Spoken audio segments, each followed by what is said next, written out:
A Safe Devoted Darkness by HeyJude19, read by LMX Mabella. Chapter 8. Hermione knocked a sharp, confident 3 times on Draco's front door. She'd never visited him at home before, a home that was very much not Malfoy Manor. She didn't have to wait long. Draco opened the door with a grim, resigned look. "Hi," she said. "I suppose you want to come in to talk." "You weren't at work." Draco frowned and pulled the door wider. Hermione accepted the unspoken invitation and brushed past him. His house in the countryside, while as secluded as his former manor, was more cottage than castle. Everything felt light and open, pastel and cream decor, and large windows to let in plenty of sunlight. Hermione strode boldly into his sitting room and perched on the sofa, hoping he would follow. "Tea?" He sighed more than asked. "Yes, please." She allowed him privacy and silence while he prepared 2 cups, knowing he wouldn't even need to ask how she took hers. He set a steaming cup in front of her, and then sat on the furthest point of the sofa away from her. Hermione sipped her tea, allowing the warmth to calm her nerves. "I came here to thank you." "Thank me?" he scoffed. "You should be hexing me instead." "I'm sorry, Draco. I'm sorry. Don't. You saved me from—" "Stop." "But you did. You saved me and I—" "Fucking stop, Granger." She clamped her lips shut. "It was all my fault, all right? I should have never left you alone with it. Not when I could tell." He broke off and stared down at his hands.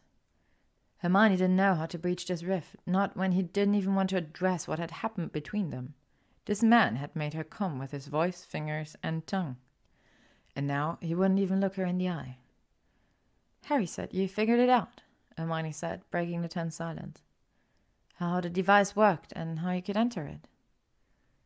Draco still wouldn't look at her, anchoring his palms on his thighs. "Yes, you'd absorbed the entire curse, so I was able to enter undetected. It didn't want me, so long as I played along." "It was more powerful than we realized," Hermione said. "It had been feeding off us the entire time we worked on it, wading through our thoughts and desires until one of us made contact." Her, the weaker one. Discussing the device as they normally would at work seemed to mollify him. "It's meant as a parlor trick, but this one had gone dodgy. I think it tried to leech off your magic so it could imbue your power. It thought it could make you feel safe and comfortable enough by surrounding you with familiar faces, by surrounding you with the people you love." But it got it wrong. Draco finally looked at her and she tried to hold his gaze. Tried to make him understand why it had gotten it so wrong, why he hadn't been initially included in her ideal comfort bubble. "It underestimated you. Your mind is too strong. You're too strong. All those awful things that happened to you was your body trying to shock you out of it, trying to tell you it wasn't real, that this was a nightmare," Draco said. Hermione knew all that already. It wasn't hard to plot out. While part of her mind was dulled into submission with the safe fantasy, part of her had fought back. Despite all that had gone on, she couldn't deny the slight feeling of pride that her own mind had sought to snap her back to reality. But she needed Draco to understand an important detail. "You weren't in there because I didn't feel safe around you." "I see." "No, you don't. I was never afraid of you. I was afraid of what I feel for you." Draco opened his mouth, then closed it again with a head shake. Hermione chanced moving closer to him. They sat almost thigh to thigh, but she resisted touching him. "I didn't. Please tell me I didn't force you to do anything you didn't want to." "No," Draco said swiftly. "No, my actions were mine. You weren't controlling me. There were some limitations on where I could go, time-dependent things. Once your mind decided where I fit in the script, the box took care of the rest. Where to put me, how to dress me, that sort of thing. But everything I did was of my own volition, for which I am so sorry." Hermione let out a relieved exhale, but a new worry took hold. "But you were just tempting me to, It was all what we did. You were just playing a part." He faced her now, looking pained. I tried everything not to, Granger. The first time I went in, I ran straight up to you, but you were too entrenched in a fantasy. I scared the daylights out of you, and your magic pushed me right out. On my second attempt, I knew I'd have to work with the hand I was dealt. A world where you didn't know me as you do now." He misunderstood the meaning behind her question. Clever of you to adopt a mysterious, aloof presence that only existed to annoy me, she said in a desperate attempt at levity. I just had to make you curious because I knew if I got to you questioning things, if I got you interested in a theory, you'd want to chase it down. Because I know you, Granger, and nothing gets you going quite like a mystery, like a puzzle to solve. His response faded into a mutter. As despicable as my actions became to achieve that goal. Please don't call it despicable. I hope you know that if I thought I tried to get you to see another way, I tried to have you really look at the life around you and see how none of it made sense. The filler details that you would have normally questions for the lack of specificity. Like my untitled job or my nondescript office. Yes, but the device gave you just enough to appease you, and I was so worried it had lulled you efficiently that we'd lose you before... He trailed off, unable to articulate any further morbid outcomes. You were brilliant, Hermione said quietly. Draco grimaced and shook his head. You trusted me and Fuck, you barely battered your lashes and I caved. Don't, Draco. She placed a hand atop his. Please don't make it out to be so. I enjoyed that part. She expected him to look slightly relieved, possibly even grateful. So you want him? Is that it? He ripped his hand away. What do you mean, him? He's you. You said so yourself. Just an act, was it? An act? He scoffed. Is that how you want to be treated? This is the real world, Granger. You have to do more than just want it. Use your words. You're angry with me. No, I'm disgusted with myself. You saved my life. And I'd do it again, but what does that make me? Is that how you see me, this dark, twisted, dangerous person? Am I interesting to you because of this? No, you're human. That duality makes you human, Draco. He let out a shuddering breath and leaned back against the sofa, closing his eyes. Yes, and some of us are a little more fucked up in the head than others, or maybe can tap into those darker tendencies too easily. Tell him. He'll understand. Hermione brushed aside the power that bit could wait. That version of you, I won't let you make me feel guilty for being sexually attracted to you. But you weren't the man I know. That stupid device stripped everything from my brain that I knew to be the real you. It made me forget everything about our friendship, our work, all our time together. You may have worn the same face, inhabited the same body, but you weren't mine. His eyes snapped open. Oh, believe me, Granger, I was fucking yours. You weren't the man I'm in love with. Frustrated and embarrassed, Hermione rose quickly and headed for the door. She'd almost made it out when a hand pushed the top of the door shut over her head. Absolutely fucking not. You're going to leave after saying something like that to me? Hermione swallowed as she turned to face him. It seemed like you needed space. Liar, he said with a sneer. You were running away. I had to confess through a damn door, thinking you were about to die. I hardly call that a confession. What's stopping you from telling me now? What always stops me in the real world? Guilt. Draco, we've discussed this. What could you possibly feel guilty about? She thought he might stalk off angrily, resentful that she would confront him on this topic. Instead, he moved closer, crowding her against the door. If he didn't look so miserable, she would have pressed against him, fallen into him with passionate actions instead of inadequate words. She attempted comfort anyway with a palm against his cheek. Touching him here, now outside of a dream's confines, felt imbued with heavy meaning, free of false intent or motive. Draco seemed to struggle for a moment, raising his hands, but then thinking better of it and dropping them. Simultaneously, his head chased her touch, almost nuzzling her palm. Every single time I want something, I get settled with a twisted, sick version of it, he whispered. Have you ever noticed that? I have. You want power and prestige, Draco? Throw your lot in with the Dark Lord, become a mindless servant who do the bidding of others. You want a respectable ministry career, Draco? Here we'll graciously allow you to try and turn your name around by putting you in contact with dark artifacts every day. But you're good at it. You're good at what you do. He snorted derisively. Of course I am, Granger. That's what the ministry wants. Keep me in my corner on a leash. Tempt me with fascinating objects I'm not allowed to use, but they need me to pick them apart. And then you. Hermione dropped her touch. Me? And oh, he let out a dark chuckle. Wasn't that the cruelest twist of all? A universe where you finally look at me as more than a colleague, and it wasn't real. It wasn't fucking real. You have no idea what kind of torture that was for me. To have you look at me, to have you want me, and to know it was all just a twisted fantasy.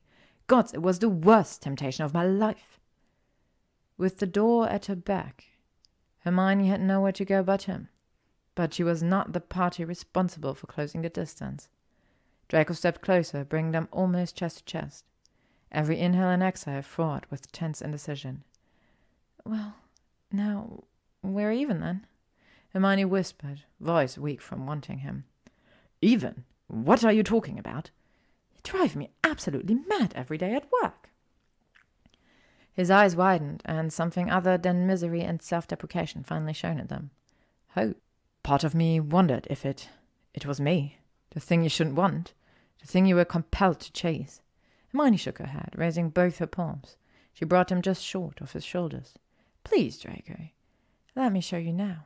It's all right. He nodded, and Hermione surged ahead. She gripped his shoulders, then pulled herself to him, winding her arms around his neck and nestling against his chest. They breathed in sync for a few quiet moments.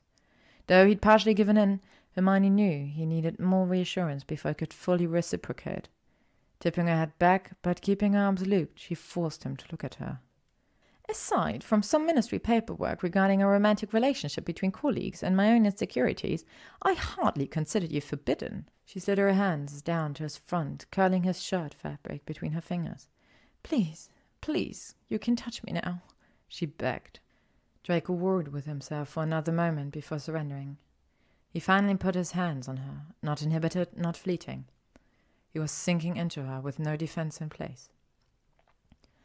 She knew these hands, just not like this. They traced slowly up her back, this time sans wings, and then wrapped tightly around her entire body. His hands wandered up to the back of her neck, anchored within her hair. This is how I want it to be, how I always wanted it to be with you, he quietly confessed.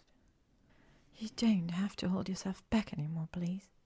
Hermione leaned her face up and met willing lips in a brief kiss. Never again, Draco. It's real now, okay? I promise it's real. I've wanted you for so... He didn't let her finish as he brought their mouths together again. There was still a shaky desperation to his touches, to his kisses. It wasn't quite the measured confidence she'd seen in that one mirror, but she knew with time and practice they could achieve that vision. First, they needed to exercise each other's skill. Absolution through touch, forgiveness via kiss. Hermione arched into him, gratified when he welcomed their bodies melding to one another. Draco groaned when she ground against him and moved his lips down her jaw. I'd do anything, you know that, right? He panted into her neck. Anything, anything, for you, I know, Hermione said, tilting her head back so he could kiss more of her. And I want everything. Her encouragement spurred Draco to more impassioned heights. His hands roved her entire frame, Hermione reveling in each new part of her he explored. Hesitation obliterated, and in its place, a fervent need to grope and caress everywhere all at once. When he tried to slip a hand down her trousers, Hermione grabbed his wrists. If you plan on doing that, it's only fair I can have you in a bed this time. Draco lifted her immediately, hooking her legs around his waist. Imagine this so many times, he mumbled, walking them back down the hall. Hermione hoped he knew how to navigate his home with impaired vision, because she had no intention of stopping to kiss him. No more one-sided affection. They would always be more powerful together, in this aspect and every other. He laid her gently on a soft bed, his face hovering over hers. Grey eyes raked up and down her body, followed by defeat fingertips. He traced a path over her lips to her chest and further down. I love you. Hermione locked her legs tight around him. Show me. Following you into a life-threatening dark object wasn't enough? He drawled as he unbuttoned her blouse. Not nearly, she said, rocking her hips into him. Va, Granger, he hissed as he met her movements. Let me at least undress you before you make me come. That close, are you? She taunted. With you, always. he said, and impatiently fished out his wand and vanished all her clothes. He tossed the wand aside, and Hermione was finally treated to the sight of Draco undressing. He had so many more scars than she anticipated. The silvery lines crisscrossed his entire torso, beginning at just above his belt line and stretching up to his jaw. "I knew you'd be beautiful," she said. Now with Draco on his back, she made him groan and writhe as she took her time, tracing each and every line with her tongue. Hermione had never meant anything more than when she told Draco earlier that she wanted everything. She wanted it all and more from him, with him. She wanted hungry kisses that prioritized tongue contact over finesse. She wanted him a begging mess when she stroked his cock. She wanted him gaping for air when she wrapped her lips around just the tip. She wanted his frantic sputter of, "Next time, Granger, fuck!" as he pulled her off by her hair. She wanted long fingers that curled inside her while their owner kissed her through the first orgasm. Wanting was wonderful, but taking was even better. She took another climax astride him. Then he flipped them over and took her to another state of bliss as he drove into her at a relentless pace. His pale flesh mottled pink with exertion, and Hermione knew no fantasy version could compare with this moment. More than just a need for a release stirred within her. A throbbing euphoria drumming to crescendo, and though Hermione resisted at first, allowing the power to saturate her veins heightened her pleasure. She was her magic. Where did she begin and this feeling end? Was Draco experiencing this too? "Gods!" he breathed, gazing down at her in awe. "Draco!" she whimpered as he thrust her through release before succumbing to his own. He collapsed the top of her, then rolled to the side, clutching her tightly. "Promise me," he said into her skin. "Promise me you'll only call me that from now on." "I promise." "And no more ignoring protocol for the sake of your own curiosity." "I promise." And you'll stay. You won't leave." "I won't leave you. I love you." His whole body spasmed, and with a wrecked inhale, he burrowed further into her calves. "I'm sorry. I only ever wanted you this way. When we were inside this damn device, I had to. What I did, I tried." "Shh, please." Hermione pried his face back so he could see her. "It's done, and I'm here with you, because of you, for as long as you want me." He laid his head on her chest, and Hermione stroked his hair until she felt his body slack as he fell asleep. And as Draco slept on, Hermione raised her free hand. A tiny burst, and she gathered up all the discarded clothes. A little flick, and they'd separated into piles, his and hers, and folded themselves. She left her one on the floor. No need for it now. Likely no need for it ever again. Draco slept for close to 3 hours. Hermione hardly minded. She valued the trust it signified. With tangled, dormant limbs and relaxed breathing, she would have let him sleep on into the evening, but her full bladder and empty stomach both bid for her attention. As Hermione freshened up in his bathroom, she teased out more of her ability. A summoning charm, vanishing, conjuring, duplication, reduction, engorgement, light, flames. Simple charms, to be sure, but ones that absolutely required both the wand and the verbal or non-verbal incantation. Hermione had done none of those things. Her magic had simply obeyed her will, heeded her commands. As easy as flexing a well-turned muscle. Much like that night at the fake gala, Hermione regarded her healthy dewy reflection. The sheen to her skin, the glow to her eyes, the power oozing from her pores and shining like an aura. "It's time to tell him. Let him in. Let him see." Draco waited her in bed still. She wondered if he noticed the difference in her. Hermione confidently took her place at his side and leaned into him. He tilted her chin up and kissed her. She took the initiative in deepening it, and he pulled away with a chuckle. "Dinner first. Don't think I didn't hear your stomach growling earlier." Hermione huffed in brief disappointment, but couldn't deny her hunger. Perched on a stool in his kitchen while he prepared a simple stir-fry, she thought about how to best bring up the topic of her core magic. Astute partner that he always was, Draco beat her to it. "What's on your mind?" This was a question he normally asked with his hands clasped behind his back, an appropriate collegial distance away from her. Now he was shirtless, chopping ingredients and throwing heated glances her way every few minutes. It could be that wearing knot, but one of his shirts had him a bit distracted. "I keep thinking about your theory about what the device was doing to me," Hermione said. And I don't think it was draining me of my magic. It felt like it was bolstering it. She toyed with the shirt cuff, then plowed ahead. Should I still feel it? Feel what? That power, or rather, the control I had. Draco put down the knife and faced her fully. Show me, he said. Without looking away, she summoned his knife into her hand. She put it onto the counter and with a movement of her palm transfigured it into a scythe. The scythe became a harmless boomerang, which she had fly around the room. Then she vanished it and conjured his original knife back. He took it from her carefully, alternately examining the blade and her face. What else can you do? This was why she loved him. Any of her friends might have been afraid, hesitant, but Draco and she had a deep appreciation for magic. Neither judged the other for their curiosities or predilections. But Draco's question brought forth every guilty, self-indulgent thought she'd had since leaving St. Mungo's. Testing her strength would, of course, be the obvious next step, but part of Hermione held herself back. Now, with Draco's encouragement, perhaps she could take that final plunge and fully explore everything within her veins. I haven't attempted much beyond basic spells and charms, said Hermione, but oh, how her imagination had dreamed of her doing more. Her darkest hopes and fantasies where she could mend the unmendable, work actual miracles, tearful, joyful reunions with her restored parents. Perhaps even a reunion for Draco and Narcissa. We could test you more back at work, suggested Draco. Maybe, said Hermione. She slid off the stool and looped her arms around Draco. Something else? When I was inside the device, it was... I probably shouldn't have, but I enjoyed it. Pushing the boundaries of magic with you. Did any part of you enjoy it too? He smiled guiltily. Yes, a little too much, perhaps. But I always had you, the real you, in the back of my mind, reminding me to pull back, to not sink into the thrill. Hermione brushed some hair off his forehead. You try to hide it. Most days you succeed. But understand, when I said I was in love with you, I meant every part of you. He kissed her with gratitude, then resumed cooking. So close. Very close. They ate together in companionable silence.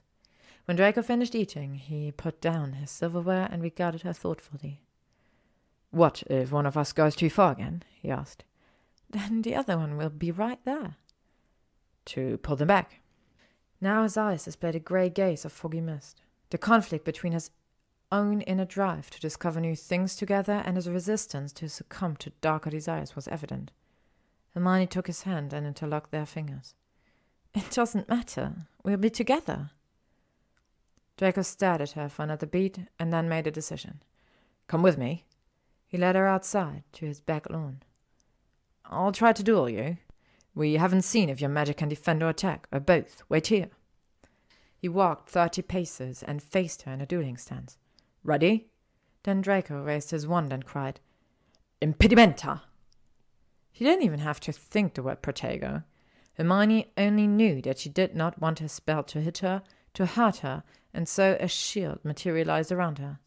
Undeterred, Draco shouted, Stupefy! Nothing. She merely raised an arm to defend herself. He became merciless then, in both speed and curse type. He even tried casting non-verbal attacks, and yet Hermione felt the brush of magic nearing her body. She simply envisioned it disintegrating into harmless bits of air. Brow furrowed and panting, Draco shouted for her to stop any efforts on her part.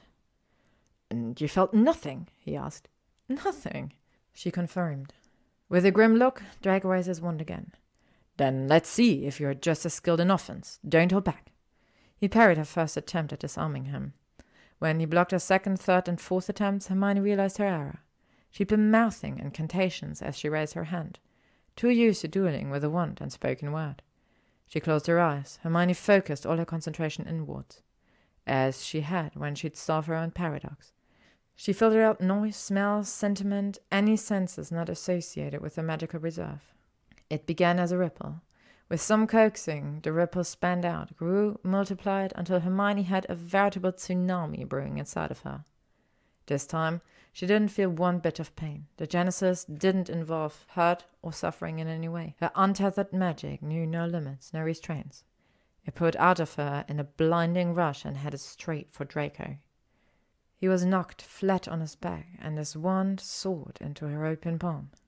Before he could move, the ground rose up, Hermione letting a chunk of earth lift and support him. Vines slithered up too, winding and tightening around his legs, up to his torso, then his chest, and stopped just below his neck. Draco struggled in vain against his bindings as Hermione walked towards him. You're magnificent, he panted, still squirming against the vines.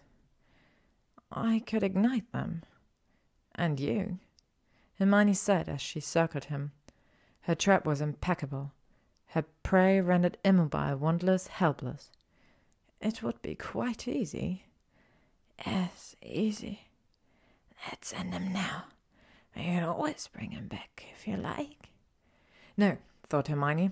She wanted Draco at her side as she learned all she could accomplish, as she cut down any obstacle in her path. Very well, so long as he remains a useful ally. With a flick of her wrist, a push of power, the vines vanished and Draco dropped to his knees. Granger! Merlin, come here! She obeyed, and Draco stood and took her face between his hands. You feel all right? Not tired or in pain or... I feel wonderful, she said. Draco, I feel everything. He kissed her fiercely.